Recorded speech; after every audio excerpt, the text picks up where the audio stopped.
Assalomu alaykum do'stlar. Sizlar uchun passiv daromad manbaini qanaqa yaratish bo'yicha video darsi tayyorlaganman. Imенно bu darslik 1 oy mehnatim vaqti ketdi va sizlar uchun bu yerda hozir ishdan voz kechmasdan turib moliyaviy erkinlikka chiqish yo'lini ko'rsatmoqchiman. 3 yillik imенно strategiya A-dan Y-gacha bu yerda hozir nimalarni gapirib o'tib ketaman. Qanaqa portfel ochish, brokerdan o'tish, o'zimni imенно strategiyalarim, o'zim portfelim haqida ham gaplashib o'tib ketamiz. O'zim istoriyam, nechta pul bilan kirganman, qanaqa o'zimda og'riqlar bo'lgan o'sha paytlar va o'zim paytimda $8000 kirgizib, примерно 2 yil ichida pullarimni chiqarmasdan passiv daromad orqali $220,000 gacha qilib qo'yganman. O'shanisini hammasini ko'rsatib ketaman sizga va yo'l strukturasini ko'rsatib ketaman. Bu xarita bo'ladi sizlar uchun. Yangi kirayotgan odamlar, professional bo'layotgan bo'lishingiz mumkin, farqi yo'q. Hammaga bu foydali bo'ladi va bu videoni podдержка qilishingiz uchun like bosib qo'yinglar va xudo xolasa boshlaymiz. Xo'p, o'zi nimaga odamlar moliyaviy erkinligiga ertaroq chiqish kerak? Sabablari bu bir joy yoki kimdirga bog'lanib qolmaysiz. Qanchadir pul evaziga faraz qilamiz siz yaxshi menejer bo'lib ishlayapsiz yoki любой ishda ishlayotganligingizda ertalab 9 dan kechqurun 6 gacha ishlaysiz va oilangizga, o'zingizni imенно xohishlaringizga vaqt yetkaza olmaysiz. Shu problemalar juda ko'p yoshlarimizda va даже o'rta yoshda odamlarda ham bo'lishi mumkin. Moliyaviy erkinlikka chiqqanligingizdan keyin mana shu hozir kimgadir qaramay qolmaysiz va pulga qarab o'tirmaysiz. Xohlaganingizcha любой joyga расход qila olasiz. O'ylamasdan restoranga kira olasiz. O'ylamasdan mashina olishingiz mumkin. O'ylamasdan xohlagan proyektlaringizga pul tikasiz. Xo'p, keyingisi, bu pul haqida umuman o'ylamaysiz. Pul uchun har ishni qilib ko'rmaysiz. Sababi bir xil odamlar bor, pul uchun bilasiz, yomon ishni qilib ko'rishi mumkin. Ajin ekspertga kirib ketishi mumkin, qimor qilib ko'rishi mumkin. O'zi yoqmagan ishda ishlashi mumkin va hokazo juda ko'p variantlar bor va passiv daromadga chiqqanligingizdan keyin siz bu narsalarni umuman o'ylamaysiz. Bu siz sevgan ishingizni qilasiz. Nima narsa yoqsa o'sha narsani qilasiz. Va eng zo'r tomon joyi bu vaqt taraflama, joy taraflama, siz erkin bo'lasiz. Siz pul uchun emas, pul siz uchun ishlaydi. Bilsanglar, imенно investorlar qanaqa foyda topadi. Men даже o'zim ham investorman. Pulimni kiritib qo'yaman. Любой biznesga bo'ladi, aksiya bo'ladi va o'sha pullarim uxlasam ham menga pul olib keladi. Bu juda ham maza qildiradigan narsalardan biri. Va eng zo'ri xohlagan ishingizni xohlagan paytda qila olasiz. Faraz qilamiz, chetga ketmoqchiman hozir.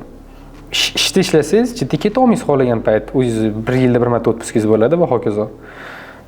Vaqt ham, joy ham tanlamaysiz, maza qilib o'zingiz bilgan ishingizni qilasiz.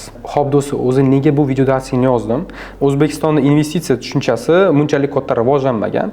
Sababi biz alternativ bizneslar qiladi juda ko'p o'zbeklarimiz va shu bloklarni yechishga xudo xolasa harakat qilmoqchiman. Sababi Amerika yoki imенно Yevropalarda 8-sinf o'quvchilariga aksiyalarga portfel tuzish, qaysi joyga investitsiya qilish mumkin va hokazo shu narsalarni o'rgatib borishadi. Даже bizda universitetlarda ham o'rgatmaydi bu narsalarni. Va bu soha halolligini sizlarga ko'rsatib o'tib ketmoqchiman va qisqa muddatda ham pul topsa bo'ladi. Ko'pchilikda miflari bor va bu narsalarni ham buzishga harakat qilamiz bugun. Va real faktda ham gaplashib o'tib ketamiz, o'zimning misolimda ham. Xo'p, imенно media olamida bunaqa katta darslik yozilmagan. Faqat motivatsiya berishadi juda ko'plarimiz. Men sizlarga aniq yo'lni tuzib bermoqchiman. Bu sizlarga ancha manfaatli bo'ladi. Va albatta o'zimning ketma-ket strategiyalarimni ham o'rgataman bu video darsida. Shuning uchun oxirigacha ko'rishingizni maslahat beraman. Men o'zim 2019-yildan beri imенно investor bo'lib kelyapman. Yoshligimda men millioner yoki biznesmen yoki investor bo'lishni niyat qilardim va bu narsaga erishdim. Xudoga shukr va sizlarga o'zimning opitlarimni bittalab ulashib boraman. Ana endi bitta zo'r bonus bor. Videoni oxirigacha ko'rganlar uchun shu bonusni berib o'tib ketaman. Bu bonus nimadan iborat? Aksiyalarni noldan to'liq tushuntirgan video darslarim bor. Bu videolarni ommaga hech qanaqa qilib chiqarmaganman va sizlar shu narsaga kiritib olishingiz mumkin bo'ladi. Qanaqa qilib olishni sizga videoni oxirigacha ko'rsataman. Ketdik. Keyingi narsamiz aksiyalar haqida mif. Bilsanglar juda ko'p mif bor va bu miflarni buzamiz xudo xolasa. Birinchi mif bu aksiyalarda ko'p pul va vaqt kerak. Ko'pchilik odam shu narsani aytishadi. Bunaqa emas, chunki o'zimda ham bu narsa bo'lgan. Aksiyalarda siz spekulativniy targovlik qilishingiz mumkin. Bu nima degani? Qisqa muddat sotib olib, qisqa muddatda sotib olasiz. Pastroqga tushib ketganligida qanaqadir aksiyaning narxi teparoqga chiqqanda tezroq sotib olish ehtimolligi bo'ladi. Bilsanglar, kinolarda va ommada ko'p pul bilan kirish ko'rsatishgan. Faraz qilamiz, Warren Buffettlar, boshqa kinolarda, например, har xil Kate Gilllar bo'lishi mumkin, nimadirlar bo'lishi mumkin.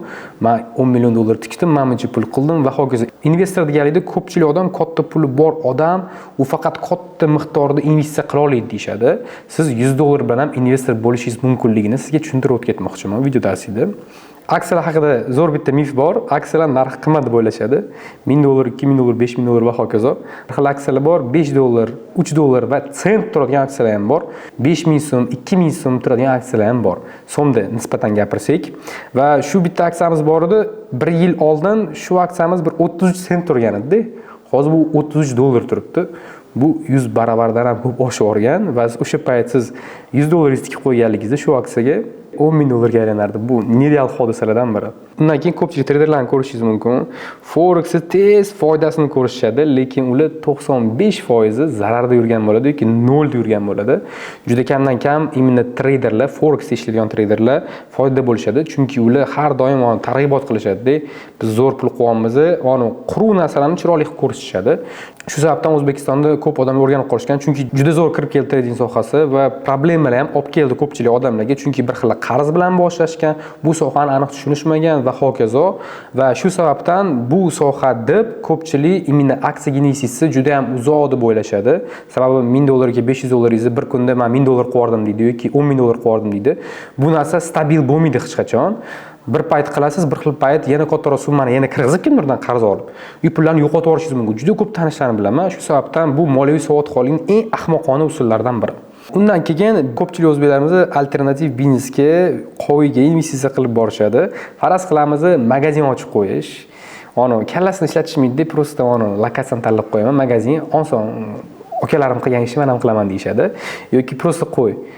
Opa-dolarim qilib kelishgan, shu narsani qilaman, o'zimga zo'r bo'ladi. Endi zo'r narsani aytamazki, bu sohada bilimingiz bo'lmasa, 1-2 yil optingiz bo'lmasa, siz bu yerda foyda vobshe qilmaysiz. Sababi pulingiz muzlab qoladi. Magazinda ham, qo'yda ham bir xillari o'lib qolishi mumkin, joy topishingiz kerak bo'ladi. O'zining problemalari bor, hamma imенно biznesda. Xo'p, endi men o'zimni tanishtirib borsam, men o'zi kimman? Nimaga sizlarga bu narsalarni gapiryapman? Meni otim Ismoilov Hojakbar. 7 yillik finansistman, SCCA почти memberman. SCCA member nima deganligi? Bu meni Oxford Brooksdan, Britaniyadan diplom olganman. Bu diplom nimani ko'rsatadi? Men finansistligimman. Men moliyani juda ham yaxshi tushunaman. Kompaniyaning ichki otchotlari, auditlari, qanaqa hisobot yaratish, даже hisobot yaratishgacha bilaman. Juda ichiga chuqur kirib ketgan joylarimiz bor va shu sababdan sizlarga osonlashtirib, sizlarga tushuntirib o'tmoqchiman bu video darsida. Qanaqa siz ham osonlik bilan erishishingizga bu narsani. Sababi bu narsani o'qish uchun juda katta mablag' kerak, bilim kerak, ingliz tilini bilishingiz kerak. Men sizlarga bu narsani o'zbek tilida perevod qilib, og'zingizga chaynab, chiroyli tushuntirib beraman. Undan keyin $3 million atrofida portfel boshqarganman. O'zimniki, investorlarimniki, partnyorlarimniki bularga ko'p pul aylantirib berganman, chunki men finansiy advisorman. Va hozirgi kun kelib ikkita passiv daromad olib keladigan biznes yaratib qo'yganman, ko'chmas mulklar va startaplar. Bilsanglar, passiv daromad yaratadigan biznes juda ham qiyin yaratish. Shu sababdan sizlarga yo'llarni ham ko'rsatib ketaman. Va 25 yoshda men pensiyaga chiqqanman. Bu narsadan juda ham xursandman. Sababi bizning o'zbeklar 50-40 yoshgacha ishlab 2 million 3 million pensiya va u pensiyani puli hech nimaga yetmaydi, bilsanglar. Va hozir men uxlasam ham pul kelib turadigan juda ko'p joylarim bor. Shu sababdan ishlamasdan xohlagan ishimni qilishim mumkin. O'zimni sevgan ishimni qilib yuraman. Endi sohaga kirganimda qaysi qo'rquvli bo'lgan, oppa bu yerda R harfi qolib ketibdi. Mayli bu narsaga ahamiyat bermaymiz. Bizning O'zbekistonda aksiya tushunchasi va uni o'rgatadigan mutaxassislar bo'lmagan. Juda ham qiynalganman. Yaxshi ham o'sha payt ingliz tilini o'rgangan ekanman va o'sha payt bilimlarim orqali o'rganib, ko'rib, praktika qilib juda ko'p bosh og'riqli bo'lgan. Ustozsiz chiqsangiz pullaringizni yo'qotasiz, vaqtingizni yo'qotasiz va juda ko'p problemalar yaratasiz o'zingiz uchun. Va bu problemadan chiqib ketish o'zi ham oson emas ekan. Xo'p, undan keyin broker bilan shot ochish problemasi bo'lgan. Menda o'sha payt juda ko'p brokerlar O'zbekiston bilan ishlamasdi, ishlaydigan joylari ham bor edi.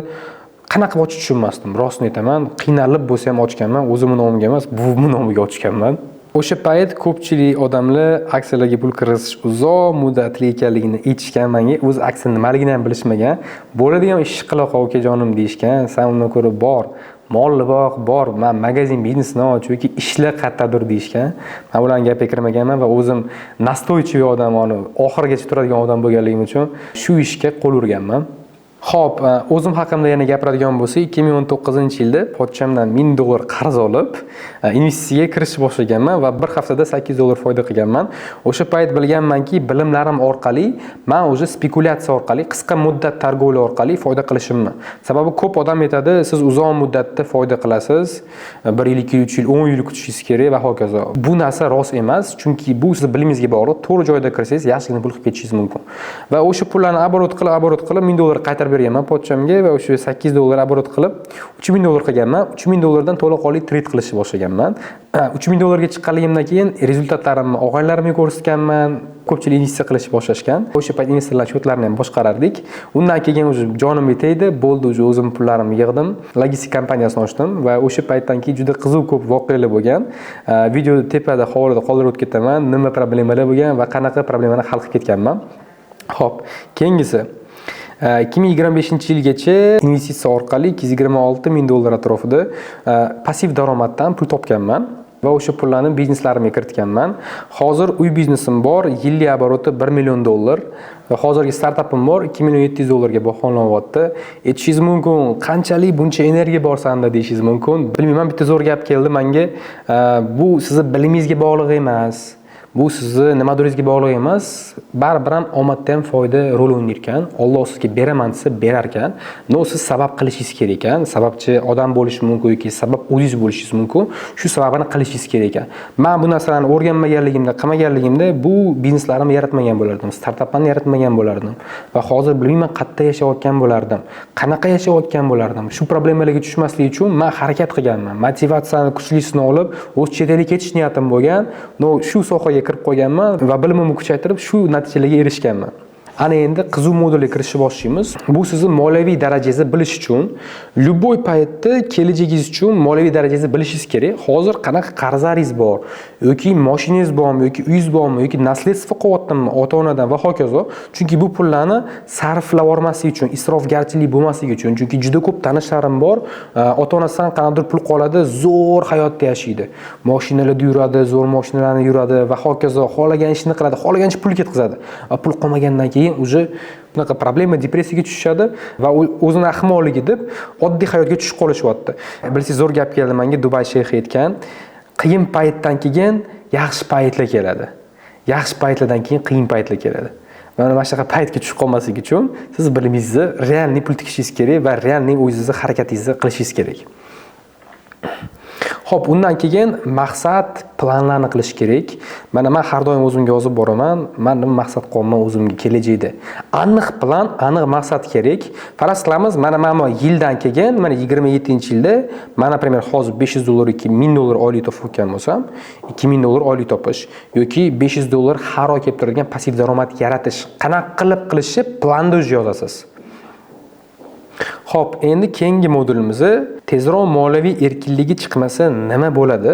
Shu problemalarni realni shu problema hammada bo'lgan.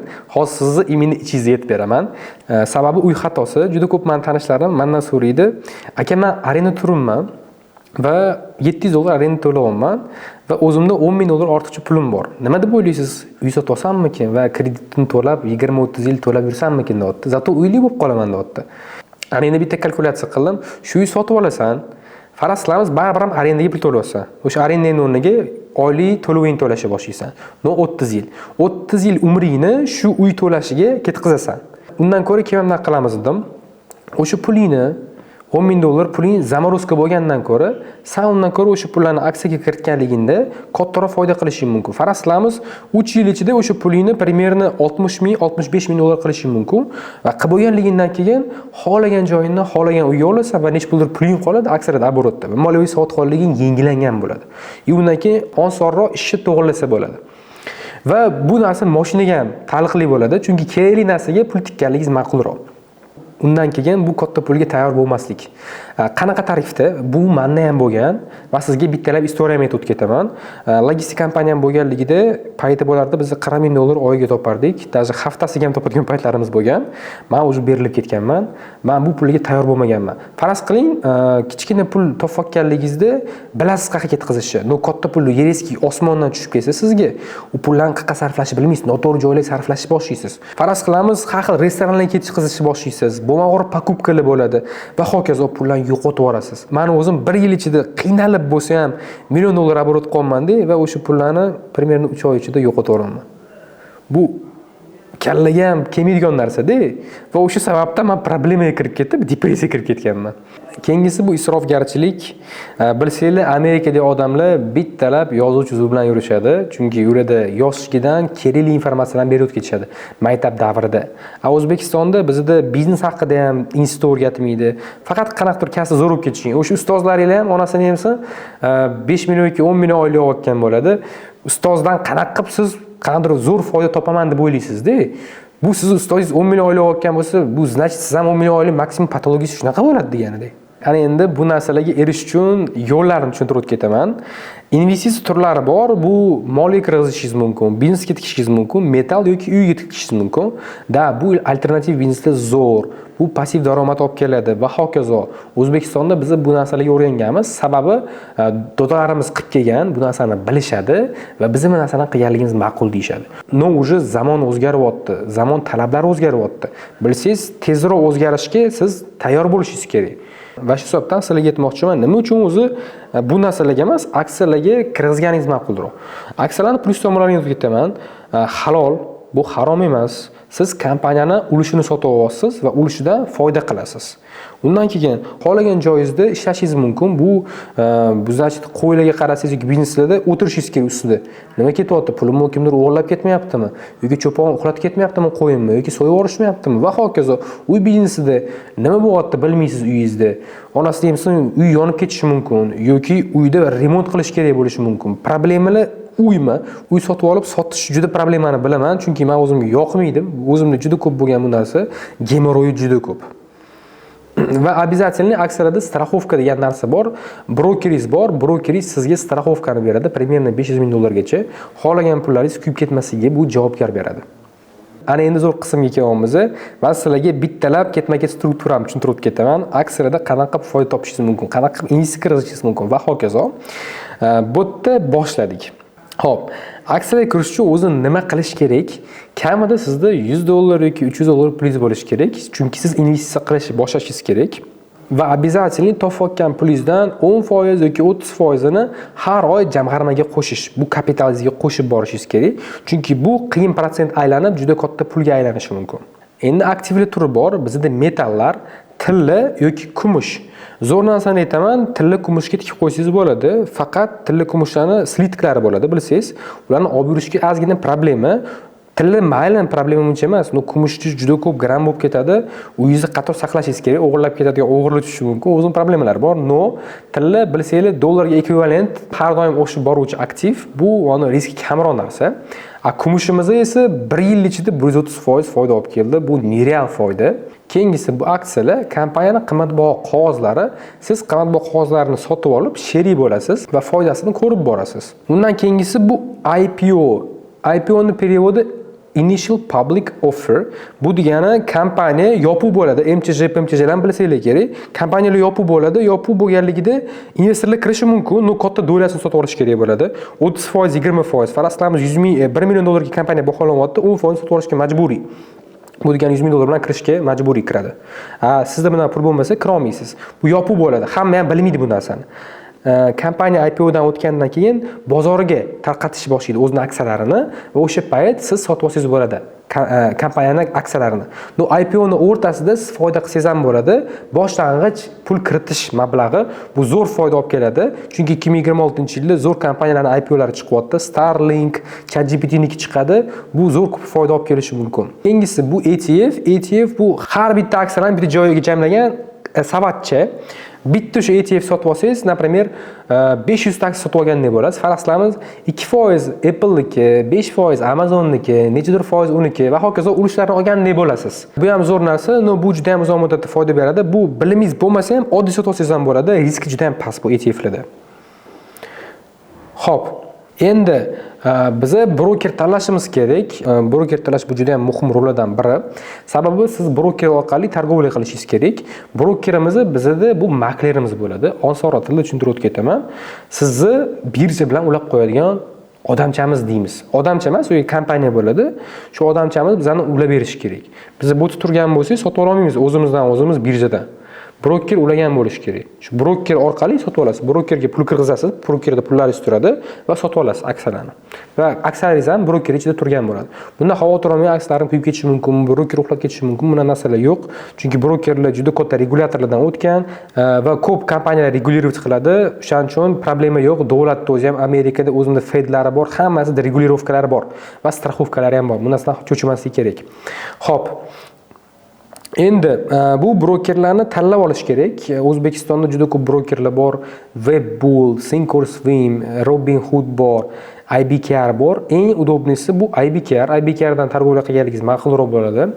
IBKRdan o'tish O'zbekistonda udobniy, chunki O'zbekistonda aholi примерно ko'p aksiyada ishlayotgan odamlar IBKRda ishlashadi. Xo'p, endi IBKRdan qanaqa o'tasiz? Verifikatsiya steplari bor. Verifikatsiyada hamma informatsiyangizni to'ldirib chiqasiz. O'zingizni JSHRingizni, rasmlaringizni, informatsiyangiz, aksiyada opitingiz bormi, yo'qmi, hammasini to'ldirib bo'lganligingizdan keyin shot ochish payti bo'ladi. Ochib olganligingizda pul kirit deydigan joyi bor. Pul kiritishingizdan oldin PDF format dokumentingizni olasiz va pulingizni bank orqali kiritasiz. Например, Visa kartadan emas.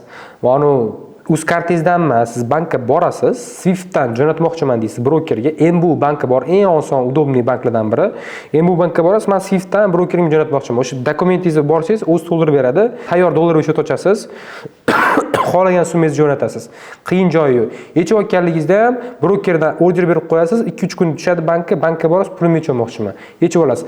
Bu narsa nima qilingan? Mashinniklar juda ko'p. Chunki pullaringiz uxlab ketmasligi uchun, aldab ketmasligi uchun shu narsalar qilingan. Kriptovalyutada bilsangiz, juda ko'p skamerlar bor. Bu mashinniklar mana shu aldakasim linklar berib, sizni pullaringizni uxlab ketishi mumkin. Mana shu narsa bo'lmasligi uchun juda kuchli regulyatsiya bor. Shu sababdan qo'rqmashingiz ham mumkin pullaringiz uxlab ketmasligiga.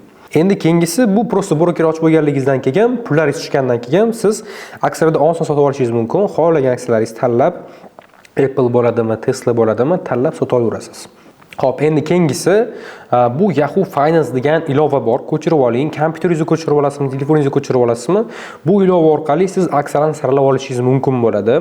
Sektorlarni tanlashingiz mumkin. Sektor o'zi nima? Sektor degani bu kompaniya qanaqa ish faoliyatini yurg'izyapti. Faraz qilamiz, Apple kompaniyasi bu texnologiya chiqaradi, to'g'rimi? Faraz qilamiz ChatGPT, bu искусственный intellekt. Faraz qilamiz Akfa kompaniyasi, meditsinasi bor, ishlab chiqarish bor, semiconductors bor va ko'p xil sektorlar bor. Fermerlik sektori bor, juda ko'p sektorlar bor. O'sha sektorlarni siz tanlab olasiz, ketma-ketlikda. Bilsangiz, O'zbekiston birjasiga emas, xalqaro birjaga kiryapsiz, любой kompaniyaning aksiyasini sotib olasiz. Bu degani chet elda qanaqa voqea bo'lyapti, shu narsadan ko'rib turishingiz kerak. Yangiliklar bo'ladi, Yahoo Finance o'zida yangiliklar bor. Aksiyalari bo'lganligingizdan keyin o'sha yangiliklarni o'sha aksiyasiga qarab chiqarib beraveradi. Bundan keyin so'rashingiz mumkin, qaysi sektor o'zi yaxshi yuryapti, o'zi nima deyishingiz mumkin.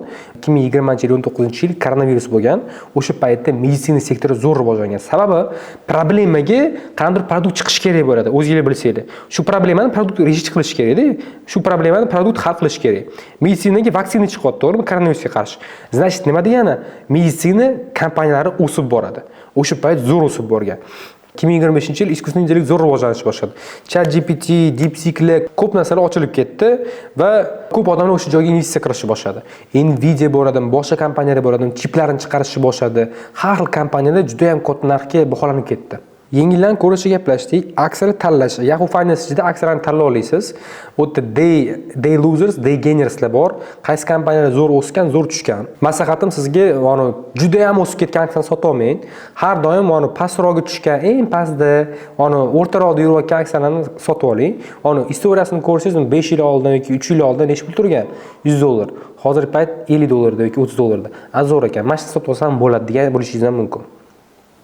Keyingisi, endi prosta sinab ko'raman desangiz, demo hisoblar bor. Amaliyot uchun qanaqa brokerlar sizga demo hisob ochib berishga huquqi bor.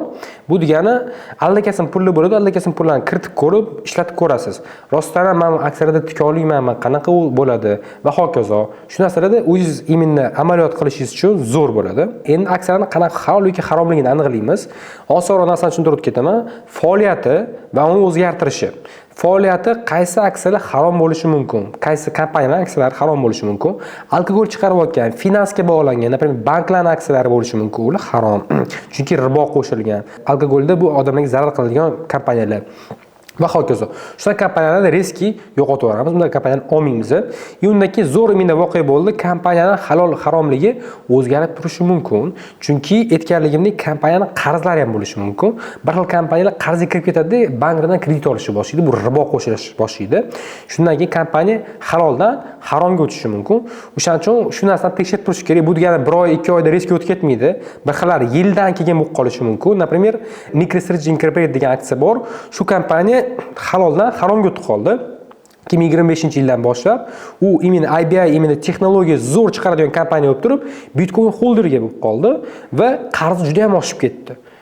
Imенно o'zini ish faoliyatini o'zgartirdi va qarzlar oshib ketganligi sababli bu kompaniya haromga kirib qoldi. Shu sababdan o'zim ham kiritmay qo'ydim. Ammo 24-yilda zo'r foyda olib kelgan imенно kompaniya. Hozir aksiyalar narxini ko'rsangiz ham bo'ladi, juda ham tushib ketgan aksiyalar narxi. Xo'p, va foizdan daromadlari, faraz qilamiz, topayotgan kompaniyaning pullari qanchalik halol topyapti. Bu narsani qanaqa analiz qilaman desangiz, ChatGPTga prosta yozasiz.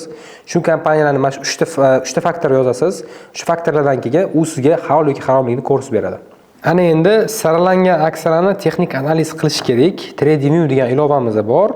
Fundamental analiz qilib bo'lganligingizdan keyin siz struktura va svechasini bilishingiz kerak va time frame'larni. Hozir bittalab ko'rsatib ketaman. Mana TradingView ilovamizni polni o'zi. Bu yerda siz qanaqa targ'ibot qilishingizni tushuntirib ketaman. Time frame degan narsa bor. Mana time frame'ni ko'ryapsizlar. Kunlik, haftalik va hokazo. Time frame'da siz investor uzoq muddatga tikmoqchi bo'lsangiz, 1 oydan kunlik time frame'ga tushamiz. Bu degani 1 oylik time frame'da ko'rib olaman, aksiyamiz qanaqa yuryapti. Mana aksiyamiz yaxshi o'sib o'tgan ekan. Например, juda ham narx tepaga chiqib ketdi. Bu sotib olishga ehtimolligi pastroq bo'ladi bizga. Time frame'ni tushuntirib ketaman. Mana svechalarni ko'ryapsizlar. Har bitta svecha har oyda yaraladi. Tushunyapsizlar?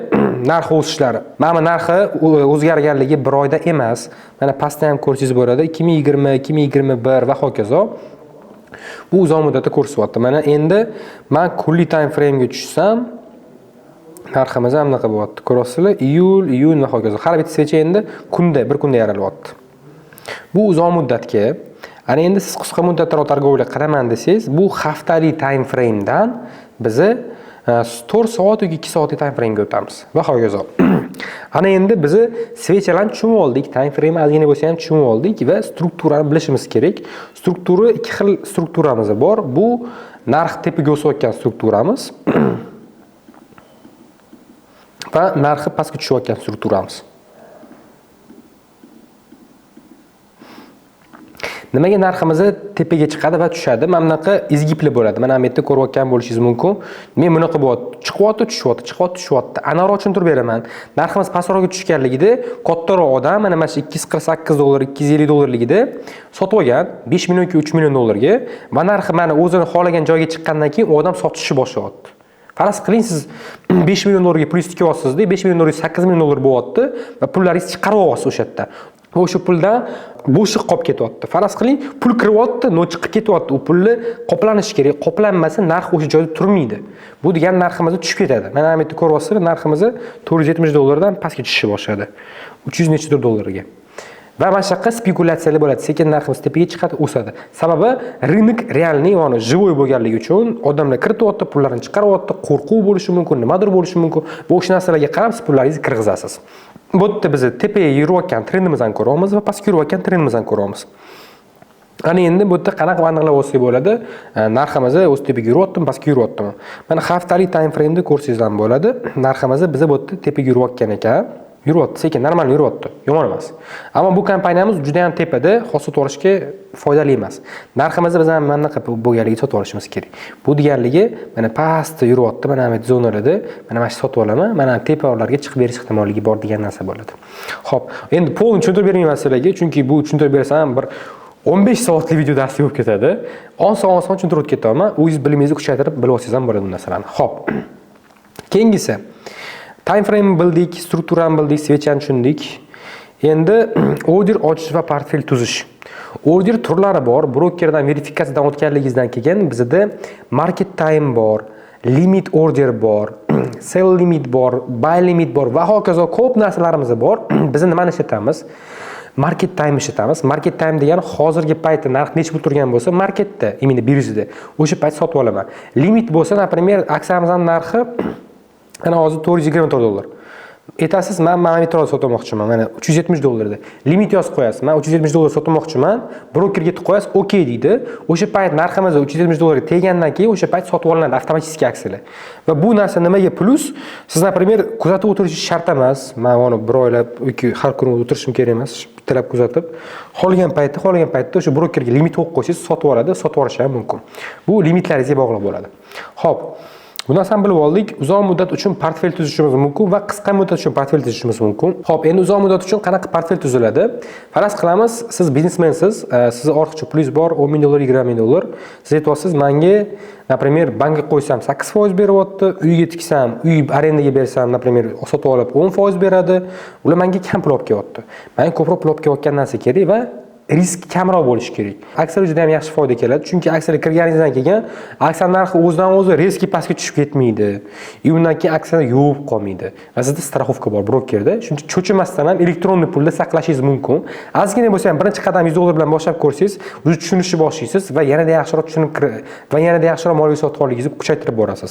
Uzoq muddat uchun portfelda kattaroq summa bilan boshlashimiz kerak. $10,000 bilan boshlasak, например, har xil bo'lib chiqamiz. Men, например, ETF-larga tikaman deyman, 30% ni har xil ETF-larga tikib qo'yaman. Ular yiliga 8% dan 30% gacha olib keladi. Qolgan 50% ni men dividendli aksiya yoki oddiy aksiyalarga tikib qo'yaman. Dividendli aksiya bu har oyda sizga to'lov berib turadi yoki kvartal to'lov berib turadi. Narxi ham oshib boradi, sizga to'lov ham berib turadi. Foyda topganligidan kompaniya. Oddiy aksiyalarga tikib qo'yaman. Va trade qilishim mumkin bo'ladi. Qolgan 20 yoki 10% ni bu degani har hafta zelkaga kiraman. Mana kattaroq summalar bilan yoki $500 yoki $1000 bilan o'sha $10,000 ichida $1000 bilan kirib, bir haftada $1000 dan $1,000 qilaman, $500 ni yeb icharibga ketkazaman va hokazo. Qisqa muddatli portfellarga qanaqa puldan hisoblanadi? $3,000 dan pastroq pullar bo'ladi. O'zi zo'rroq qisqa muddat, rostini aytaman, $100,000 bilan qisqa muddat ham qilsangiz bo'ladi, ammo risk kattaroq bo'ladi. Qisqa muddatli portfelda siz oyiga 10% dan 100% gacha pulingizni topsangiz bo'ladi. Bu degani xohlagan paytingiz pulingizni topib yechib olasiz, oyma-oy. Shunaqa payt kimdirlarga qiziq bo'ladi. Bir xil aytadi, qisqa muddatda men pulimni ushlab turaman, ko'paytirib boraman. Bu degani o'zi zo'r, qiyin, sложный protsent ishlaydi. Pullaringiz undan ham ko'proq bo'ladi, chunki pulingizni chiqarmaysiz aksiyada. Men ham pullarimni chiqarmasdan shundan foyda qilganman va hozir shu paytda kelamiz, o'zimni именно portfellarimni tushuntirib o'tib ketaman sizga qanaqa ishlatganligimni. Xo'p. Prop shot bor, prop hisob. Prop hisob bu investorlar beradigan pullar, o'z bilimlaringizni ko'rsatib, ekzamindan o'tganligingizdan keyin o'z bilimlaringizni ko'rsatasiz va investorlar sizga pul beradi. Qanaqa tarkibda ishlashadi? 80% sizga, 20% investorga bo'ladi. Topgan foydangizdan o'zining reglamentlari bo'ladi. Bu reglamentdan o'tganligingizdan keyin sizga o'sha pullar beriladi. Bu juda ham zo'r, именно bosqichi bo'ladi bir xil odamlarga. Например, kichkina pul bilan qilyapti, men trade qilaman, mana shu aksiyalar desa zo'r. Mana shu narsani qilsangiz, faqat trade qilib o'tasiz ham bo'ladi. Kun bo'yi o'tirib foydangizni olasiz, ish o'rniga mashina qilasiz, katta foyda topasiz. Xo'p. Endi aksiyalar orqali qanaqa 3 yoki 5 yilda moliyaviy erkinlik chiqishi mumkin? O'zimning strategiya va rezultatimni ko'rsatib boraman sizlarga. Eng zo'r joyga keldik. O'zimdan ham bitta ko'rsatib ketaman. Qanaqa pul ko'paytirganman va qancha qilganman, necha puldan bittalab ko'rsatib ketaman. Qaysi aksiya sotib olganman va qanaqa sifatda strategiya bo'lgan. Oylik sotib olganmanmi, kunlikmi va hokazo. Bu yerda mana portfelimni o'sib boruvchi именно siklni ko'rsatganman. Mana 2022-yildan ko'rsanglar bo'ladi, 2025-yilgacha. Undan keyin men 2025-yil mart yoki aprelda pullarimni yechib olganman. 226 mingmi shunaqa pullarni yechib olganman. Bu yerda hozir portfelimni 2022-yilda boshlaganman. $5,000 kiritganman, undan keyin yechib olganman. O'zimning problemalarim boshlangan. Undan keyin 2023da $8,000 dan boshlaganman va 25-yilda примерно 226 ming bo'lgan. Undan keyin zo'r informatsiya berib ketaman. Bu pullarni hozir so'rashingiz mumkin. Как бы 200 ming qilyapsiz, to'g'rimi deysiz? No, pullarni aksida emas, как бы pulingizni depozit qilib ko'paytirgan bo'lsangiz deyishingiz mumkin. Shuning uchun sizga bittalab tushuntirib ketaman. Kiritganmanmi, kiritmaganmanmi deb. Bu yerda to'liq informatsiyalar bor, ko'rsanglar bo'ladi. Endi bu yerda yilida necha pul topganligim, statistikam 25-yil ichida polni ko'rsatib o'tganman. Bu yerda mana oxirgi paytda $76,000 ga HIMS degan aksiyani sotib olganman va $134,000 ga sotib o'rganman. HIMS degan aksiyamiz bor, bu tikkeri. Bu yerda 226 ming portfelimdan o'stirganman. Pastida necha pul oborot qilganligimni ko'rsatib ketaman sizlarga. Xo'p, bu yerda endi ko'rishingiz mumkin, hamma informatsiyalar bor. Bittalab ekran stop qilib ko'rishingiz bo'ladi. Necha pul bo'lgan, necha puldan va hokazo. Mana 2026-yil уже $100 qolibdi portfelimda. $100 uning nima qilsam bo'ladi. Pullarim necha bo'lganman? Bu yerda necha bo'lganligim bo'yicha ham hozir ko'rsatib o'tib ketganman. Mana 2025-yilda $226,000 atrofida yechib olingan. Bundan keyin so'rashingiz mumkin, mana bu yerda necha pul kiritilgan, necha pul chiqarilgan va hokazo. Mana ko'rishingiz bo'ladi. 22-yil kiritganman. Mana 5000, mana bu yerda 5000 yechib olganman. Ko'rasizlar? Bo'ldi. Boshqa pul kiritmaganman. 2023-yildan keyin $8000 dan boshqa pul kiritmaganman. Prosta tushunishlik uchun pulimni faqat deposit qilib, portfelimni ko'tarib, chiroyli ko'rsatmayapman. Bu yerda realniy 8000 kiritganman. Mana bu yerda olgan pulimni ko'rasizlar, 226 ming. 2 yil pullarimni tegmaganman. Da juda qiyin bu narsa. Pullarim juda ham yechib kelardi, chunki $80,000 yetganligida portfelim o'ylayapman 10 barobar o'stirdim. Endi nima qilsam bo'ladi? Bitta mashina olaymikin deb o'tiribman-da. Yo'ldim Xo'jakbar. Payt keladi, zo'r biznes ochasan, hozircha sen aksiyalardan mash oborot qilib tur, undan keyin zo'r narsa qilasan deganman. Va hozir nimani kutyapman? IPO-larga kirmoqchiman 2026-yilda. Zo'r IPO-lar kiritilyapti. Starlink'ki bor, ChatGPT'niki bor. Ular endi kirish nuqtasi juda ham qimmat bo'ladi. 30 ming, 20 ming, 50 ming, 200 ming dollardan. Shu sababdan kattaroq summani yig'ib turibman ozgina va IPO-ga kirmoqchiman. Chunki men finansiy advisorman va qaysi joydan qanaqa pul qilishi o'zim ham ozgina yangi usullarni qarayapman. Hozir IPO-dan ko'rmoqchiman. Shu sababdan kuzatib borsanglar ham bo'ladi. Qanaqa pul topyapman, nima qilyapman, hammasini ko'rsatib ketaman sizlarga. Tak, bu yerda ko'rsangiz bo'ladi, mana 2023-yil necha pul, necha foiz topilyapti, nima qilinyapti va hokazo. Hamma informatsiya bor portfel ichida. Xo'p, ana endi qaysi aksiyalarda qancha foyda qilganligim haqida gaplashib ketamiz. Bu yerda har xil aksiyalar bor. Sizlarga rovni o'tib ketaman. Halol yoki harom tarafidan bir xil aksiyalar hozir o'zi haromga o'tib qolgan, chunki faoliyatini o'zgartirgan, kompaniya qarzga kirib ketgan. Shu sababdan menga etmaylar. Aka, siz harom aksiya kiritib qo'ygan ekansiz, demaylar, iltimos. Chunki bu aksiyalar o'sha payt halol bo'lgan, hozir haromga o'tib qolgan. Mana MicroStrategy Incorporated bor, boshqa narsalar bor. Shu narsani aytib ketaman. Hims and Hers degan aksiyamdan ko'rib ketsanglar bo'ladi. Ko'rsatdi $80,000 dan ko'p pul olib kelgan. Eng katta pul olib kelgan aksiyalardan biri emas. Sababini aytaman. Men bu yerda $76,000 kiritib, примерно $90,000 pul yechyapman. Bu degani 115% primerda kiritgan pulimdan katta summa kiritdim va katta summa yechib oldim. Lekin bu yerda Bitcoin ham shunaqa. Eng katta pul olib kelgan mana Mikro bilan Tesla menga. MicroStrategy Incorporated bu yerda menga juda katta summa olib kelgan. Chunki $3,000 kiritganman va 22 ming yechyapman, 5 ming kirityapman, 10 ming yechyapman va hokazo. Bu yerda kiritgan pulimga qaraganda nisbatan foydasi ancha katta bo'lgan. Himsda 76 ming katta summa kirityapman va 90 ming foyda. Endi o'yla 3 ming kirityapman, 22 ming foyda. Bu necha yuz foiz foyda? Tushuningda, 30 ming kiritganligimda bu menga necha bo'ladi? 220 ming bo'ladi. O'ylaylar, katta summa olib ketgan bo'ladi. Chunki meni boshlab olishimga mana shunaqa spekulyatsiyam juda katta foyda olib kelgan menga. Teslada, Supermicro Computersda SMCI bor, Nvidia kompaniyasi olib kelgan, har xil kompaniyalar olib kelgan. $50, $100, $1000 va hokazo tikkanlarim bor, foydasini olib kelgan. Bu yerda ko'rsatayotgan grafikimda necha pul olib kelganligi, necha yuz foiz olib kelganligi emas. Ammo ko'proq foiz olib kelganligi Supermicro bilan Nvidialar bor. Shu sababdan sizlarga o'tib ketaman. Xo'p, keyingisi ana endi biz spekulyatsiya va trade haqida gaplashib ketamiz. Eng qiziq va muhim savollardan biri, aka, qanaqa qilib spekulyatsiya qilsa bo'ladi yoki qanaqa qilib aksiyalarda trade qilsa bo'ladi o'zi? Sizlarga zo'r muhim narsani aytib o'tib ketaman. Day trading mumkin emas aksiyalarda. Bu degani kunlik targovla, kun ichida targovla. Chunki bu narsa nojoiz bo'lishi mumkinligini nimagaligini tushuntirib o'tib ketaman. Aksiya sizni qo'lingizga o'tgunicha, realniy hisobingizga o'tgunicha bir kun vaqt oladi. Bu degani birinchi kun bir kunlik targovlik qilmaysiz, 2 kunlik bo'ladi. Shu narsani tushuntirib ketyapman. Ozgina miyangizga qo'yib oling. Trade'da kamida 2 kun. Kamida ikkinchi kuni sotib olishingiz mumkin aksiyasiz. Biz hozir oliy targovlik bo'yicha gaplashamiz. Kvartal yoki buy and hold emas. Kvartalniy targovlik o'zi nima deganligi? Bu 4 oy ichida bitta sotib olib, sotib olishingiz.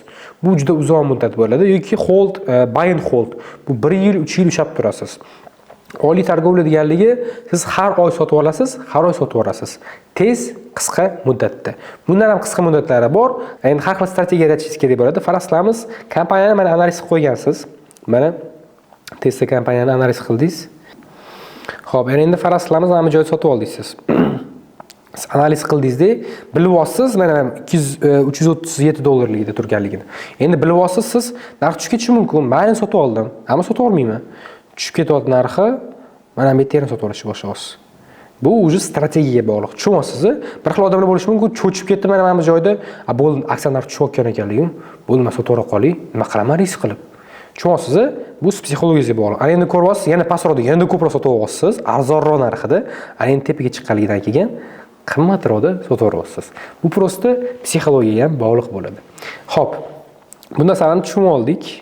Ana endi kvartalniy отчет bilan targovli bu fundamental tahlilga kiradi. Kompaniyaning kvartalniy отчеtlari har doim keladi. Bu har 4 oyda har kompaniyaning bitta отчеti bo'ladi. Bu degani bizda juda ko'p kompaniyalar bor, millionlab kompaniyalar bor. Bu degani har kuni kvartalniy отчетni ham ko'rsangiz bo'ladi. Yaxshi kompaniya analiz qilib, kvartalniy отчetiga qarab targovli qilsangiz bo'ladi. Bu qisqa muddatli bo'lishi mumkin. 2 kunda yoki 3 kunda yoki 1 haftada kirishingiz mumkin. Tez narxi o'sadi, sotib olasiz va hokazo. Xo'p. Endi kvartalniy отчетda nima chiqadi? Kompaniya nechta pul topdi, qarzi bormi, qanaqa ishlayapti va hokazo hammasi yozilgan bo'ladi. Shu narsalarni qarab ko'rib, undan keyin kompaniyaga pul kiritishni boshlaysiz. Xo'p. Insider targovli. Bu zo'r targovlardan biri. Endi sizlarga aytdim, qo'rquvlar sababli kompaniya narxi o'sishi mumkin, tushishi mumkin. Bir xil odamlar bor, juda ko'p puli bor odamlar, o'sha paytda kirayotganligini bilishingiz mumkin va chiqib ketayotganligini bilishingiz mumkin. O'sha payt qo'shilib olib, kirib olishingiz mumkin ular orqasidan. Har xil saytlar bor, o'shalardan ko'rishingiz ham mumkin. Endi bu saytlarni bittadan ko'rsatib ketmayman, internetda topasiz bo'ladi. U saytlarda, например, dark pool bo'lishi mumkin. Dark poolda bor o'sha saytlarda. Kim nech pul tikyapti? Nvidia'ga например 500 million pul tikildi. Oppa deysiz, analiz ham qiling, faqat ularga qarab ishonib tikib qo'yishingiz kerak emas. Analizni qilib bo'lganligingizdan keyin, отчетlarni ko'rganligingizdan keyin kirgizasiz. Undan keyin foydangizni chiqarib olsangiz bo'ladi. Shunaqa targovlik qilishingiz mumkin yoki mana orqali targovlik qilishingiz mumkin. Men nech pul nimadir kiryapman, men qanaqadir aksiyalarga kiryapman, o'sha aksiyalarga kirib foyda qilib chiqib ketishingiz ham mumkin bo'ladi. Va hokazo. Bu insider targovlik deyiladi. Ana endi eng qiziq tomoni, siz o'rgan bo'ldingiz, trade qilishni boshlayapsiz. Ana endi bir nuqtaga chiqqanligingizdan keyin nimaga erishasiz? Ya'ni примерно 3 yilda olyapman. Chunki bizni O'zbekistonda hamma qisqa muddatda ko'rsatadi. Aka, men 1 oyda mana buncha pul topdim. Bu stabil emas. Siz stabil topmoqchimisiz? Pensiyaga chiqmoqchimisiz? Realniy pensiyaga chiqish degani bu stabil foyda kelayotganligi. Passiv daromad. Hech nima qilmasdan turib foyda topasiz. Bu stresssiz, bu problemasiz yurish, bu juda ham qiyin bunaqa bo'lish. Shu sababdan aytaman sizlarga, o'shancha 3 yil davomman. Uzoq ko'ravermanglar, bir xildan onasini hamsi bir umr ishlab yuradi bitta pensiyaga chiqish uchun. Xo'p, endi zo'r narsa, pensiyaga chiqishingiz uchun mana pensiya bo'yicha gapiryapmiz. Mana pensiyaga chiqasiz 50 yoshda emas, istagan paytingizda. Endi o'ylang, passiv daromad orqali istagan paytingizda chiqasiz. Faraz qilamiz 30 yoshdasiz. 3 yil orqali mana passiv daromadingizni kuchaytirishni boshladingiz, aksiyalarga investitsiya kiritasiz, 3 yildan keyin pensiyaga chiqdingiz. Zo'r emasmi? 20 yoshdasiz.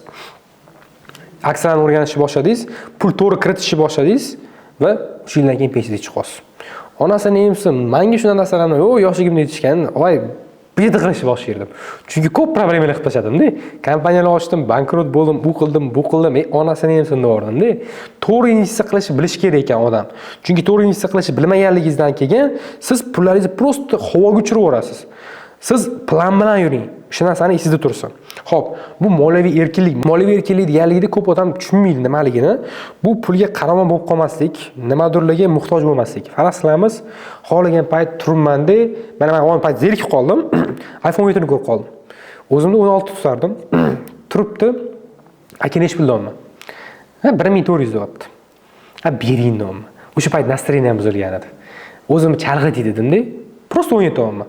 Endi o'ylang, siz pulingizda problem bo'lganligida prosta 17 olarmidingiz degan savol bor-da. Shu joyi ham bor. Yoki zerikib turibman-da, o'n paytda zerikdim, bir chet elga chiqmasammikin. Bitta qarorman bilet, Turkiya bor ekan. Turkiya chiqib keldim. Tushunasiz, bu pulga qaramaslik bor. Yoki, например, men любой joyga kiryapman-da, restoranga. Puliga qaramasdan ovqatlanyapman. Xohlagan joyimda. Bu qanaqa mazza berishini bilmaysiz. Любой kiyim do'konga borasiz-da, cho'chib, ona siqilib yurasiz-ku, qimmat ekan, men aytdim, men uyalib qolmaymanmikin deb. Yo'q. Turaman, mana kiyiming qanaqa? Ber deyman. Nech pul? Ting ketdi, sotib oldim. Bu narsaga erishish uchun qiyin, bilaman, qilsa bo'ladi. Bu sizga bog'liq.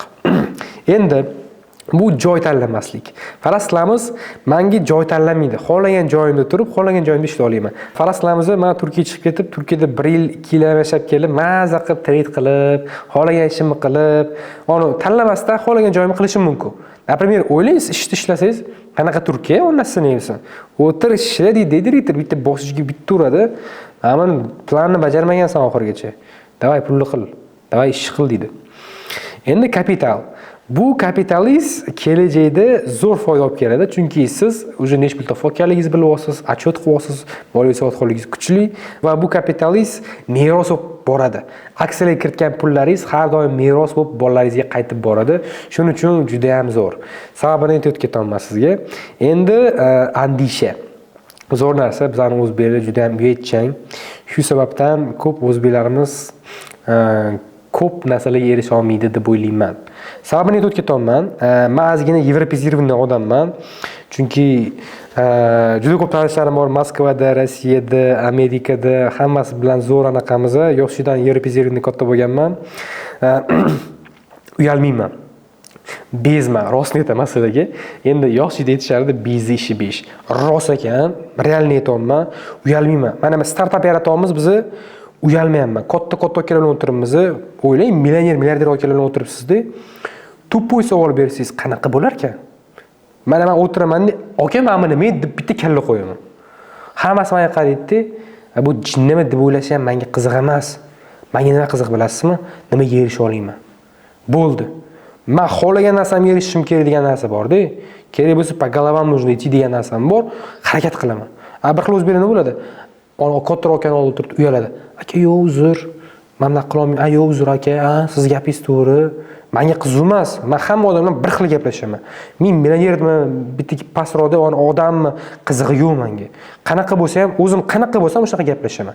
Shu narsaga harakat qilish kerak ekan. Mana biz zo'r bitta narsa bo'ldi, imini payti. Men akam ozgina o'zbek olib partnyorim muslim akam. Именно o'zim akam yo'q, shu sababdan o'zim akam bo'lganlar. Не братья кровные, конечно, но братья от другой матери, да. Bu akam har doim menga poddeski beradi, har doim tushuntirib beradi, nima bo'lyapti, ketyapti, startap ham bilan birga yaratganmiz. Uyaladilar. Bitta katta aytishib bilan gaplashib qoldik. U odam aytibdi, "Nega bunaqa qilasan?" deyapti-da. "Nega sen hamma o'zbeklar uyaladi, nimaga sizlarda andisha shunaqa?" deydi-da. Mana menga qarayapti, mana biz bunga farqi yo'q, bu любой narsani qiladi deyapti-da. Okamga qarayapti, "Nima menga yozmayapsan?" deyapti. Mendan so'rasang, men aytaman-ku deyapti.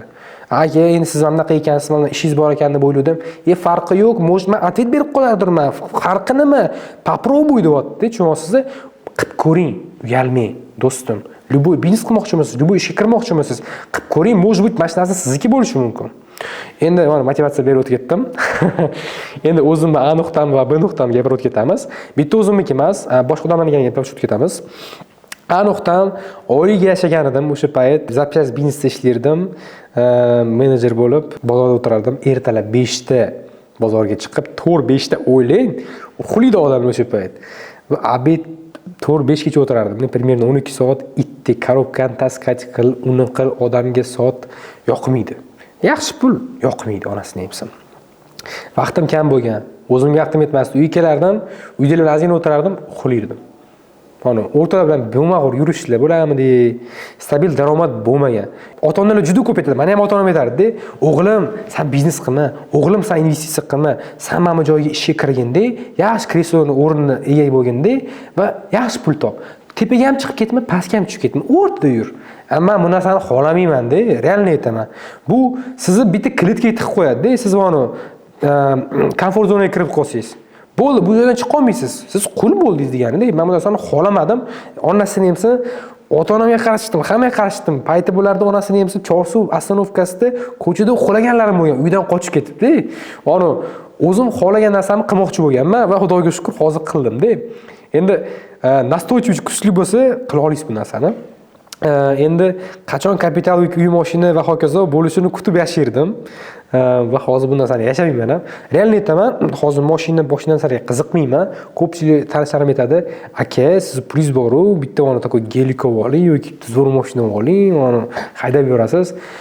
Rostni aytaman, aktiv narsa emas, mashinaga pul tikish, bu passiv.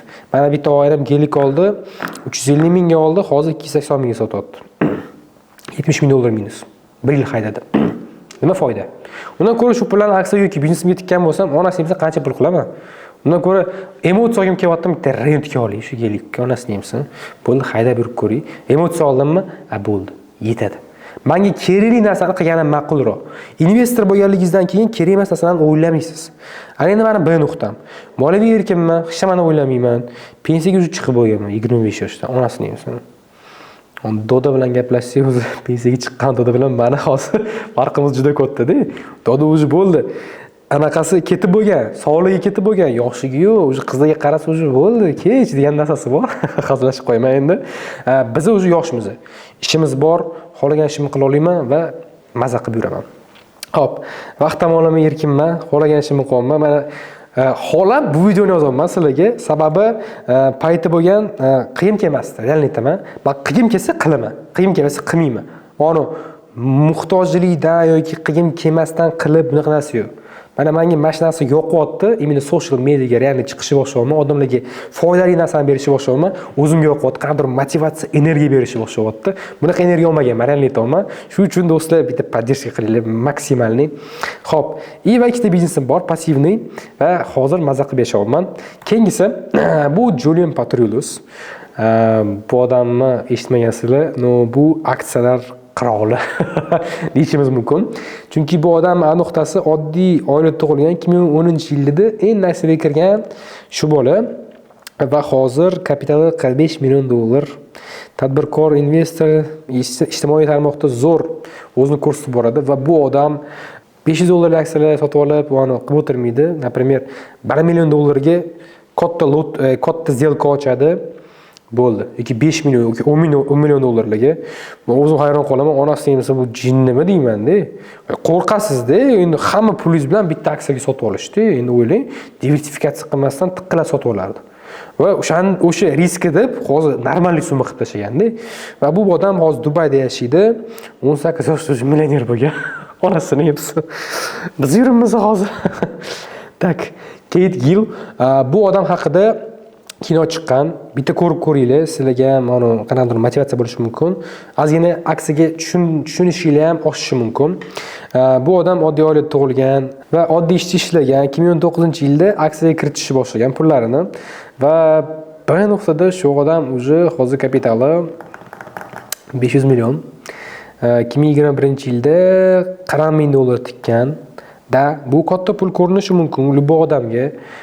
Endi o'ylang, 40 ming dollar 500 million dollar qilish qanchalik oson degan savol bor. So'rashingiz mumkin, любой odam o'tirgan bo'lishi mumkin, ko'rayotgan videoyimni. Faraz qilamiz, sizda meros bor, yoki mashinangiz bor, yoki uyingiz bor va hokazo. Telefoningiz ham hisoblanadi merosga, kompyuteringiz ham hisoblanadi. Baribir ham pulingiz bor. Bu pullarni siz noto'g'ri ishlatyapsiz. Qanaqa tushunishim mumkin deyotgan savol bor-da. Siz aytasiz, 40 ming dollar katta yoki 10 ming dollar katta. O'ylang, siz yillar davomida necha pullarni yo'q qilgansiz. 18 yoshga kirguningizcha siz onasini hepsini 70 ming dollar yo'q qilganligingizni bilasizmi? Ota-onangizdan so'rang. Shu narsani tushuning ozgina. Katta pul, katta pul. Bu narsani qilsa bo'ladi. Nechadir yillab sekin-sekin yig'ib, undan ham katta summa aylantirsa bo'ladi. Xo'p, endi do'stlar, zo'r joyga keldik. Hammani qo'rquvlarini gaplashib o'tamiz.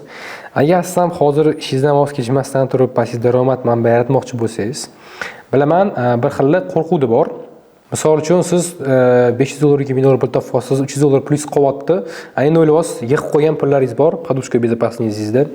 Aytasiz, molga tikib qo'yaymi yoki magazin ochaymi? Yana ahmoqona savol bo'lyapti, chunki siz o'tda bo'lishingiz kerak. Mana molda alternativ biznesingiz bo'lishingiz kerak. O'tda tushunishingiz kerak. Birovga ishonib tikib qo'yishingiz problema. Birovga ishongan payt emas, hozir o'zingizga ishonganingiz ma'qulroq. Endi aksar nima maslahat tavsiya qilgan bo'lardim? Sabablari, siz pullaringiz kuyib ketmaydi va o'zingizga bog'liq bo'ladi. Qancha pul topishingiz va qancha pul yo'qotishingiz. Endi yo'qotishlar bilan katta emas, tradingga qaraganda, boshqa narsalarga qaraganda pullaringiz yo'q ketmaydi. Bundan qo'rqmaslik kerak va bu bilimingizga bog'liq bo'ladi. Shu sababdan aksiyaga kiritganingiz ma'qulroq, chunki foydasi ancha yuqori alternativ bizneslarga qaraganda bu ancha moliyaviy savodxonligingizga yangi urg'u ham bo'ladi. kelajagiga juda foyda. Endi kamroq byudjet bilan qisqa muddatda xavfsiz va risksiz halol pullarni ko'paytirish xohlaganlar bu yerda qanaqa pul ko'paytiriladi? Aytib o'tgandim sizlarga halollarni aniqlash va qanaqa pul topish. Kichkina byudjet bilan pul topsangiz bo'ladi, chunki siz birinchi qadamingiz bo'ladi. 100 dollar bilan bitta kirib ko'ring. Qanaqa bo'layotganligini bitta ko'rasiz, nechta pul topayotganligingizni bitta ko'rasiz, undan keyin o'zingiz hayron qolasiz. O'zi miyangiz o'zgarishni boshlaydi. Kirganingizdan keyin bitta qadam bosganligingizdan keyin o'zi keyin qadamlar boshlanadi. Pullaringizni отчет qilishni boshlaysiz, rasxodlaringizni, foydalaringizni. Qaraysiz, men uncha ketkazayotgan ekanman. Men uncha pulim qo'yayotgan ekan oyiga. Nima qilaysiz? Men aksiyaga tikib qo'yib qoling. Endi borasiz, bosh joylarga borasizda, bo'lmagan narsalarni rasxod qilishingiz mumkin. Mana buni olmagandan ko'ra aksiyaga tikib qo'yib qoling. Mana buncha pul olib keladi-yu, mana bunaqa qiladi-yu. Endi sekin moliyaviy sotqinligingizni kuchaytirishni boshlaysiz, mas jarayonda. Xo'p, endi bir joyga bog'lanib qolmaslik uchun, ya'ni o'zingizni xohlayotgan pul topishingiz yoki istagan joyga sayohat qilishingizni xohlasangiz, bu narsa ma'qul bo'ladi. Chunki siz bu narsaga bog'lanib qolmaysiz, aksiyalarga. Xohlagan paytda bitta ko'rasiz, nech pul bo'lyapti? O'syapti maksam, o'syapti yaxshi. Например, narx bir joyda turibdimi, sotib olaman, boshqa sotib olaman va hokazo. Bu joyda problema yo'q. Pullaringizni chiqarib olishda, pullaringizni kirgizishda va foyda qilishingizda, bu uje sizga foyda qilishingizda bu sizga bog'liq. Qanchalik katta pul topishingiz bu sizga bog'liq. To'g'ri aksiyani tanlasangiz, to'g'ri foyda topishingiz mumkin. Chunki aytayman, sizga bitta akam 30 sentli aksiya sotib olganlar 10 ming dollarga, onasi hozir 330 ming dollar. Bu uje bum. 1 yil oldin, 1,5 yil oldin. O'ylayveringda, bir xil odamlar aytadi, men jintira olaman, jintira bilan hozir taksivat qilaman-da, o'sha pullarim oyma-oy yurishimga yetadi. Undan ko'ra ko'timi qisib 7 ming dollarni ajratib, 3 ming dollarni 1 yilga chidab turib 300 dollardan ketkizib, aksiyalarda yaxshigina foyda qilib olib, например, BYD ham olishim mumkin. Bu narsani odamlar o'ylamaydi. Xo'p do'stlar, endi zo'r muhim joyga keldik. Ana endi oxirigacha ko'rsangiz bu videoni, bonuslarimiz ham turibdi. Har seriyadan chiqarmanglar. Oxirigacha ko'rsangiz zo'r takliflarni beraman. Men o'zim tajribamga qarab chiqib, yil 2 yil emas, 7 yil ichida tajribamni ulashib borib, masalan, bilim bo'yicha juda katta formula qilib, xudo xolasa zo'r kurs yaratdim. Bu kursga например 2-3 oy tayyorgarlik qilganim yo'q. 1 yildan beri jamoa bilan birgalikda ishlayapmiz va boshqalarnikiga o'xshagan kurs bo'lmaydi, chunki boshqalarning kurslarini ko'ryapman. Hamma odam menga yozyapti-da, aka, men odamda o'qib chiqdim, mana bunaqa ekan, yaxshi emas ekan, informatsiya bermayapti, faqat motivatsion gaplar bo'lyapti, kerak emas narsalar bo'lyapti. Aniq informatsiya berishmayapti. Men shu narsani qaror qildim, odamlarga realniy aniq informatsiya, odamlar yaxshiroq pul topishni boshlasin va bu sferani yana yaxshilab rivojlanishini xohladim. Sababi o'zim nima chiqqanman, men kursdan qilish foyda emas. Chunki meni o'zimning kapitalim bor, o'zimning passiv keltiradigan bizneslarim bor. Ular tak foyda olib kelyapti. O'zim mediaga chiqsam, meni bizneslarim ham yaxshi rivojlanishni boshlaydi. Meni o'zim personalim o'sishni boshlaydi va qolgan odamlarga bilim ulashib borganligi ham plus bo'ladi. Chunki menga o'xshab kelajakda yaxshigina biznesmen bo'lishi mumkin, investor bo'lishi mumkinligini ishonaman. Xo'p, ana endi men 7 yil o'zim tajribamga kelib chiqib, hamma informatsiyani bu moliyaviy imенно erkinlik formula darsiga tiqdim. Bu yerda hech kimni kurslariga o'xshamagan, bittalab ko'rib chiqsangiz ham sizga qiziq bo'ladi. Imенно bu yerda nima o'rganasiz, stop qilib videoni ko'rib olsangiz bo'ladi. Keyingisi ushbu dasturda o'zim nima bor? 7 haftalik dars bo'ladi. 4 ta jonli efir, 20 ta 1 yoki 4 soatlik darslar. Sababini aytib ketaman, bir xilla 70-80 dars ko'rsatadi. 3 minut, 2 minut, 1 minut, 1 minut. Odam ko'rib kerakligini ko'rib oladi-yu, aniq narsalar qolib ketadi, kerakli informatsiyalar. Shu sababdan men bitta darsga tiqonyapman, yaxshilab tushunib olish uchun, og'ziga chaynab berish uchun. Xo'p, endi bonus darslar ham bo'ladi va sovg'alar bo'ladi. Hammasini ko'rib o'tkazsanglar bo'ladi. Tak, dastur o'zi qanaqa tarkibda bo'ladi? Onlayn ham bor, offlayn ham bor. Bu o'zingizga udobnisini tanlab olasiz. Endi dastur to'liq amaliyot va tajribalardan tashkil topgan. Bir xil shogirdlarimni ko'raman, mana prosta kelib ketadi darsga. Bu narsani xohlamayman, shuning uchun qattiq ushlayman, bittalab sizlarga qonunlarni ichaman. Chunki bergan pulingizga yarasha yaxshi narsalarga o'rgatish kerak bo'ladi. Endi har bir darsdan so'ng uy vazifalar tekshiriladi, bittalab. Hamma sistemalar qo'yilgan bo'ladi. Oddiy darslarga o'xshab prostak mana keldi ketdi bo'lmaydi. Bittalab ko'rib ketaman, nima bo'lyapti, qaysi portfel tuzib olsan, nima qilyapsan, hammasini ko'rib ketaman. Har hafta shaxsan o'zim bilan jonli efirlar bo'ladi. Live trade qilishimiz mumkin, zilkalar ochishimiz mumkin, signallar berishim mumkin yoki psixologiyasini tushuntirishim mumkin. Chunki problemalar bo'lishi mumkin. Bir xilda aka bunaqa qila olmayman, nima bunaqa bo'lyapti. Men unga bittalab tushuntirib ketaman. Xo'p. Birinchi modulimiz bu tezkor boshlash. Boshqalarda, например, oxirida investitsiya kirishni ko'rishadi. Men sizlarga boshida investitsiya kirishni o'rgatmoqchiman. Portfel ochasizlar, bitada уже investitsiya qilishni boshlaysizlar. Men sizlarga signallar beraman va hokazo, уже rezultat bitada chiqishni boshlaysizlar. Xo'p, instrumentlar turini o'rganamiz. Aksiya, IPO, penny stockslar, dividendli aksiyalar, ETFlar va hokazo. Real hisob ochib olamiz, brokerlarni tushunib olamiz, ilovalar bilan ishlashni o'rganib olamiz, Trading, Yahoo Finance'lar bilan. Birinchi modulimizning natijasi, bu modul o'tganingizdan keyin nima bo'ladi? Aksiyalarni bozorni tushunib olasiz, depozit ochishni bilib olasiz, depozit ochib targovlik qilasiz, qaysi ilovadagi qaysi kerakligini bilib olasiz. Keyingisi ikkinchi modul portfel va strategiya. Bu muhimlardan biri. Investorlar turlarini ko'rib olasiz, portfel turlari, uzoq muddat spekulyatsiya, portfel saralash tartibi, diversifikatsiyani bilib olasiz. Tahlil, texnik analizni bilib olamiz. Svechalar, time frame aniqlash, struktura, aksiyalarda qanaqa savdo qilish vaqtlari, support va resistance, eng boshida bazalar. Aksiya saralash tartibini bilib olamiz. Yahoo Finance'da ilovani ishlatishi to'liqonli bilib olamiz. Sektorlarni aniqlashni bilib olamiz. Qaysi sektor 2026-yil zo'r bo'ladi va zo'r kirib oladigan paytlarimiz. Brokerda savdo ochish tartibini ko'rib olamiz. Xo'p, bu modulning natijasi o'zingiz rejangizni bilib olasiz, qanaqa investitsiya qilishni, tahlil qilishni tushunib olasiz, aksiyalarda to'liqonli bitimlarni ochishni o'rganib olasiz va texnik va fundamental analiz bazasini bilib olasiz. Xo'p, uchinchi modul bu xavf menejment, risk menejment deymiz.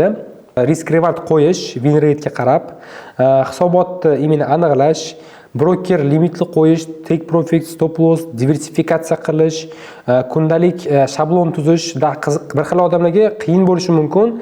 Bu ingliz tilida gapirib tushuntiryapman, ingliz tilida periodini.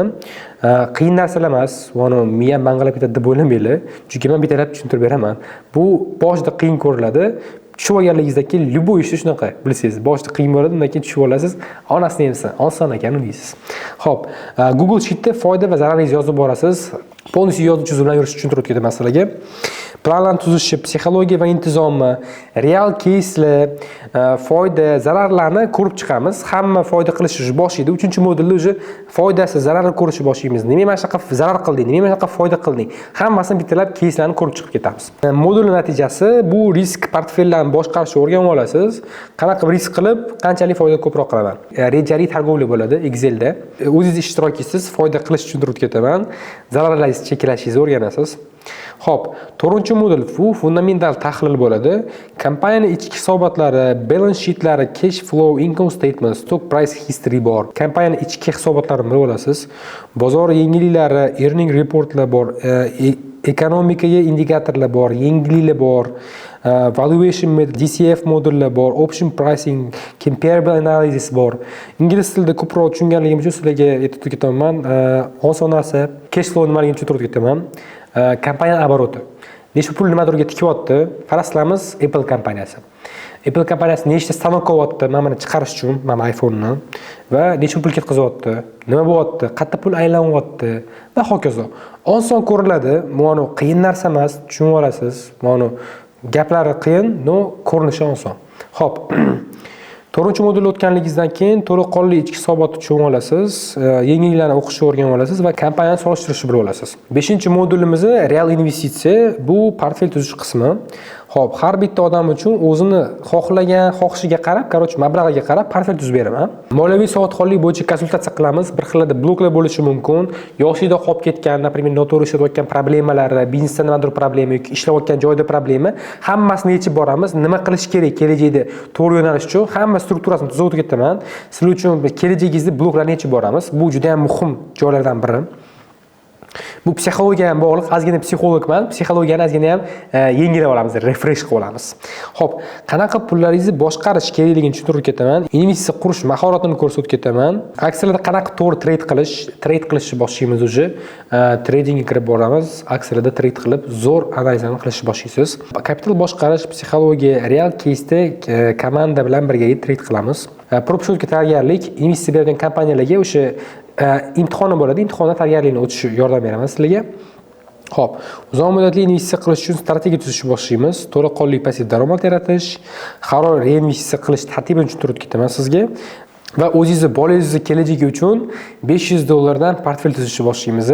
Sizning modulingiz natijasi investitsiyada profit olishni o'rganasiz. Moliyaviy savodxonlik bo'yicha konsultatsiyalar bo'ladi. Uzoq muddatli portfel tuzasiz, tezroq pensiyaga chiqish usullari, aksiyalar trade qilish strategiyalarini o'rganasiz. Yomon narsa emas. 6-modul bu final. Bir xil uchun plus, bir xil uchun zo'r informatsiya bo'ladi. Sababi siz komandaga qo'shilishingiz mumkin. Xo'p, bu imtihondan o'tasiz. Shaxsan o'zim imtihon olaman. Har bitta odamdan, yaxshi o'tgan odamdan komandadan o'tkazaman va iloji boricha propshotni yutib berishga harakat qilaman. Yaxshi ishtirokchi komandaga qo'shiladi, texnik analiz full bo'ladi. Order flow'dan o'rganamiz, liquidity trap konseptlarini o'rganamiz. SMC Lux Algo indikatorlarini ishlatishni o'rganamiz. Fixed range va volume profile indikatorlarini o'rganamiz va bilsanglar zo'r informatsiyalar bor va bilsanglar New York sessiyalari yopilishi va ochilishida investorlar katta pul kiritadi. Kirib chiqarilganida o'rtada imbalans yariladi. Bu imbalans qanday aniqlash va o'shandan foyda qilishni o'rgataman. Bu zo'r informatsiya. Kamdan kam именно o'zbeklar, даже Amerikadagi odamlar bu targovlarni qilishni bilishadi. Sizga ham foyda bo'ladi. Xo'p. Modul natijasi. Komandaga qo'shilishingiz imkoniyati, texnik analiz A dan B gacha. Zo'r informatsiyalar siz uchun berib ketdim. Xo'p, ana endi kurs tamomlaganingizdan keyin nima foydali tomonlarga ega bo'lasiz? Spesialniy gruppamiz bo'ladi, investitsiya jamiyati. Shu joyga kiritib qo'yaman va 5 oy ichida siz bilan birgalikda shug'ullanamiz. Kurs davomining ichida men o'zim aloqada bo'laman siz bilan birgalikda. Hamma narsa problemalaringiz bo'lyaptimi, nima bo'lyapti, siz bilan birgalikda обработка qilishni boshlaymiz. O'zim passiv bizneslarimni ekskursiya qilib ko'rsatib ketaman sizlarga. O'zi qanaqa pul topilyapti, men o'zim qanaqa pul topyapman, passiv daromadlarim qanaqa ishlayapti va может быть siz ham o'shaqa biznes ochib olishingiz mumkin va startaplarni tushuntirib ketaman. Sizlarga ozgina bo'lsa ham azlarni qanaqa startap ochish mumkin, qanaqa pul investitsiya tortishingiz mumkin investorlardan. Может быть o'sha gruppada bolalarimizni startap yaratib qo'yish mumkin. 3-5 odam birgalikda qo'shilib olib, komanda bo'lib startap yaratishi mumkin, men yordam berishim mumkin. Problema emas bu narsa bo'yicha. Va qo'shimcha mehmon spikerlarimiz bo'ladi. Havasi generiktori bor, o'zim partnyorlarim bor, ko'p odamlar bo'ladi. Sizlar bilan birgalikda bittalab tushuntirib ketishadi. Qanaqa qilib ishlash mumkin mana bu bozorda yoki startaplar loyihasida yoki biznes loyihasida yoki boshqa loyihalarda sizlarga zo'r spikerlar keladi. Ana endi do'stlar, tariflar bo'yicha gaplashamiz. Tak, standart tarifimizda nimalar qo'shilgan? 20 ta video darsligimiz bor. 1 soatdan 4 soatgacha. Aytib ketdim sizlarga uzoq darslarimiz bo'ladi, chunki hamma informatsiyani kiritib ketgan o'tga. Tak, kurs uchun 2 oylik dostуп bo'ladi. Kurs ko'rib, hammasini informatsiyani olishingiz uchun.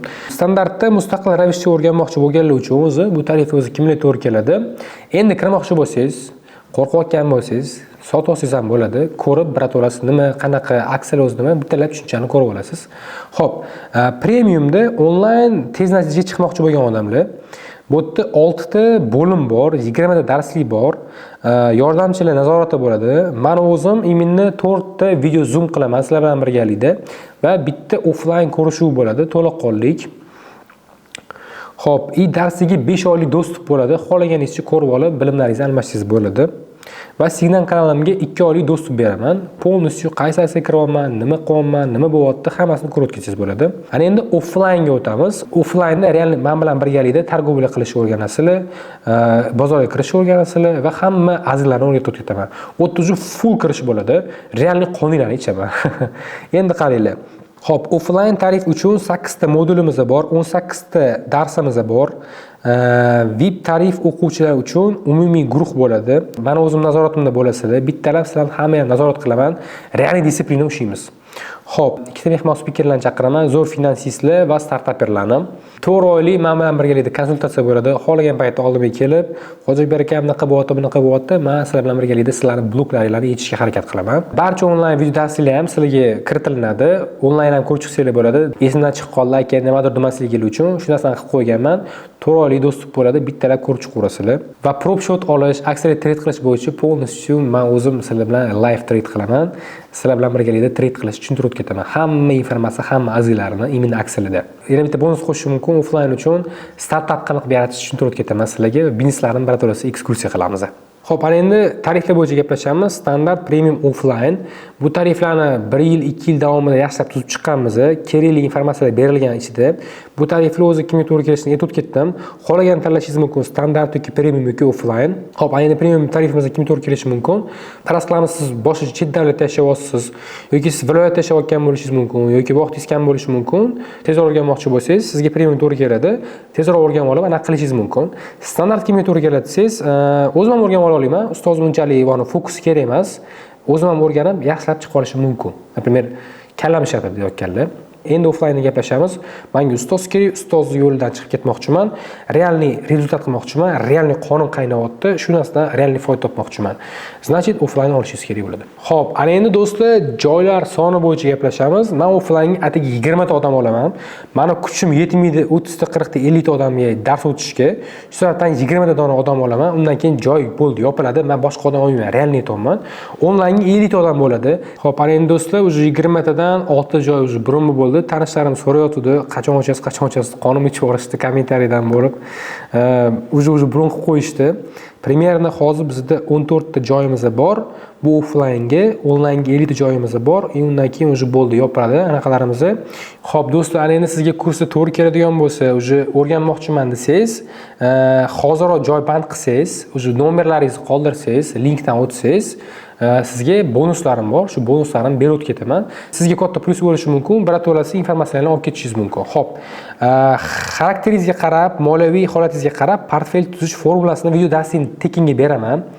Undan keyin signal kanalimga bir oylik obuna beraman. Просто tak pastiga havoladan o'tib, nomeringizni yoki otingizni qoldirsangiz, mana shu imенно informatsiyalarni menejerlarimiz sizga bitalab beradi.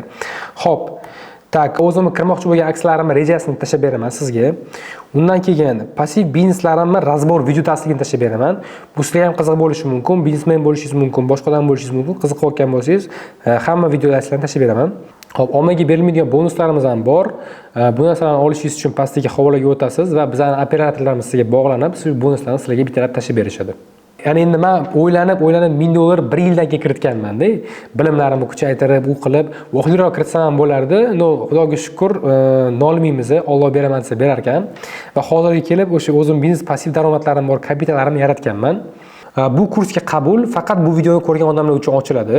Men Instagramda yoki boshqa platformalarda reklama qilmayapman. Agar o'ylayotgan bo'lsangiz, pastdagi havoladan prosta ro'yxatdan o'ting. Hamma informatsiyani adminlarimiz berib ketadi. Nima savollaringiz bo'lsa, o'sha odamlardan so'rasangiz ham bo'ladi. Siz oldindan ro'yxatdan o'tsangiz, joy band qilasiz. Bu bir. Undan keyin pastroq narxda olishingiz mumkin bo'ladi va bonuslarga ega bo'lasiz. Kursga joy band qilish uchun pastdagi havola bor. Prosta bosib qo'yasiz. Informatsiyangizni kiritasiz va menejerlar aloqa chiqadi. Ana endi videoni oxirigacha ko'rganlar uchun maxsus video darslik. Bu video darsida hamma strategiyani tushuntirib ketganman. Aksiya nima, qanaqa qilib kirsa bo'ladi va hokazo. Pastdagi описаниеda va kommentariyada linklarni qoldirib ketamiz. Bu bonuslarni olish uchun ro'yxatga o'tib qo'ysangiz, sizni kanalga qo'shib qo'yishadi. Shu informatsiyalarni hammasini berib ketamiz. Ana endi do'stlar, oxiriga ham yetib keldik. Bizning menejerlarimiz sizga aloqaga chiqadi, o'sha informatsiya to'ldirib bo'lganligingizdan keyin va moliyaviy erkinlik formulasi kursimizda ko'rishguncha.